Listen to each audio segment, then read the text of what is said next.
Caitlin Clark just got an offer to play overseas in Europe, but the WNBA shut it down immediately. Why? Because she's under contract with the Indiana Fever, and the league isn't letting her go anywhere. EuroLeague? Off the table, at least for now. I see this. So Caitlin Clark just quit the WNBA. I mean, this is just insane. And people are saying that she's doing this because her team was so bad in the playoffs that she's just fed. The WNBA has mishandled its biggest star all year, and now they've crossed the line, while players like Kelsey Mitchell and Alyssa Smith are heading to China for better pay and greater respect.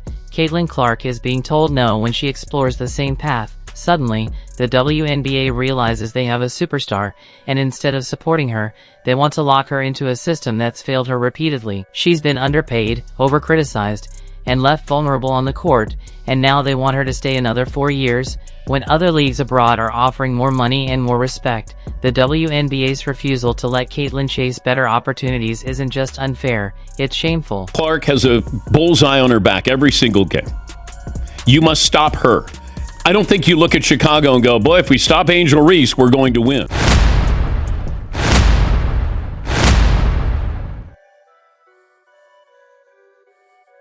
The WNBA are being found out they have lost significant amount of viewers since Caitlin went out of the playoffs, and if she moves away from the WNBA, it will be even worse. I don't know if an apology is warranted to Caitlin Clark, or they just need to, in general, do. Right now, the league is in the middle of a growing controversy that's shaking the sports world. According to recent reports, the WNBA is allegedly threatening to ban Caitlin Clark. Yes, ban her, if she chooses to pursue a contract overseas. Let that sink in. One of the most electric talents in women's basketball could be punished for exploring better paying, more supportive opportunities abroad. Fans are outraged. Analysts are stunned. And Caitlin Clark now faces an impossible choice. Stay in a league that has consistently undervalued and overexposed her, or chase growth and respect outside the U.S. at the risk of her WNBA future.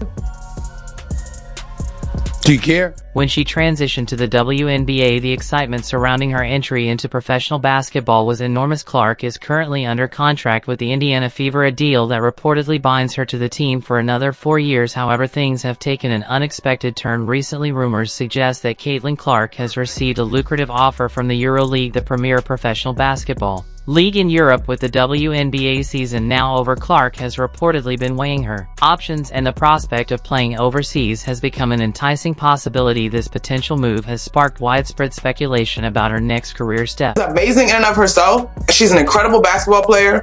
I think I can say that she's great, and I can say that there are 143 women that helped get the league to this place, that she could take it over the top, and it's okay. Like, that's not an affront to anybody. In response to these rumors, the WNBA has taken an unyielding stance. Suggests the league has informed Caitlin Clark that if she moves to Europe and accepts the offer from the EuroLeague, she will be banned from ever playing in the WNBA again. Let that sink in. One of the brightest stars in the league is being told that the WNBA would rather lose her entirely than allow her to explore other opportunities abroad. The reasoning behind this decision: the WNBA points to Clark's current contract with the Indiana Fever, which reportedly runs for another 4 years. According to the league, she must finish out this contract before even considering playing in another league. Should a league really be willing to threaten one of its top players with such severe consequences simply for exploring opportunities to grow her career? And you may be wondering, how did Caitlin respond to this? Well, she played a game off golf with Lexi Hall, another sport she aims to be top at.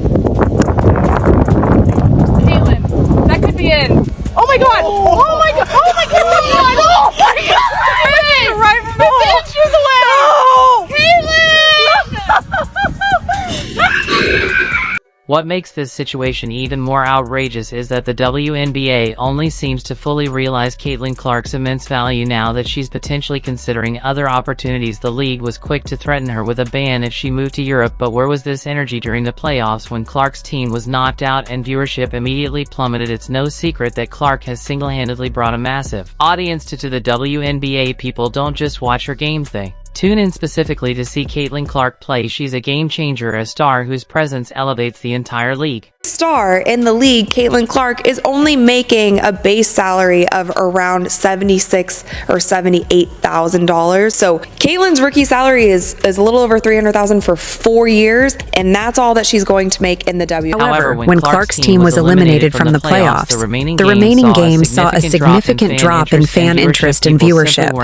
People simply weren't as invested in the postseason. About how much the WNBA relies on a few select players to carry its audience. What's even more troubling is that this isn't the first time the WNBA has treated Caitlin Clark poorly earlier. This season there was an infamous incident where Clark was targeted by another player, Joni Carrington, which resulted in Clark suffering a black eye. The incident was clear as day, yet the league took no disciplinary action against Carrington, and one of the league's top players being physically assaulted on the court, and the organization does nothing to address it. The silence surrounding the incident was deafening and raised serious concerns about how the WNBA prioritizes player safety and accountability. Genuinely looks like the ref have been paid off to try and get Caitlin Clark fouled out, because first of all, this random girl right here clearly kicked the ball, and then the foul call itself might have been even more ridiculous. I'm still looking for the foul, and I can't find it anywhere. So what was the ref looking at? He's probably looking at his bank account, as he just received a deposit of $5,000 to rig this game. Whatever this ref is on, or whatever he's getting paid,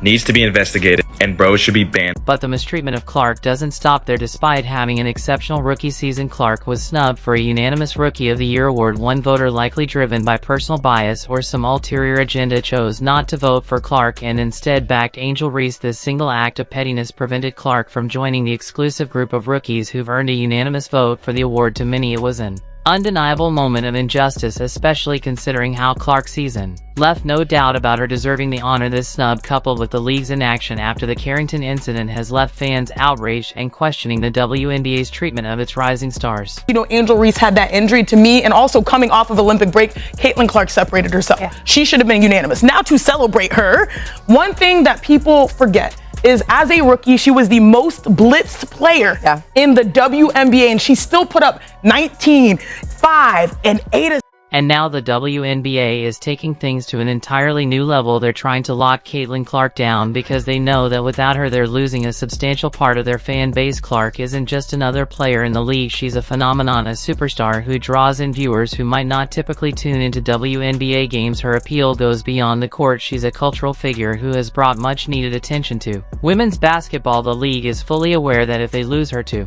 Europe, their ratings will nosedive and their relevance in the sports world could diminish. Yes, the WNBA was growing before Caitlin Clark. Make that abundantly clear. But it was growing incrementally compared to the exponential growth you're seeing now. And this is just data. This is just objective facts. Be mad with data. Please do not be mad at.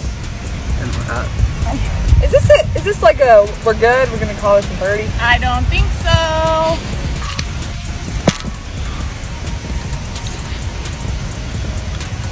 No! Yes! That's huge. Great birdie. If you enjoyed, leave a like and subscribe. More videos are on screen now.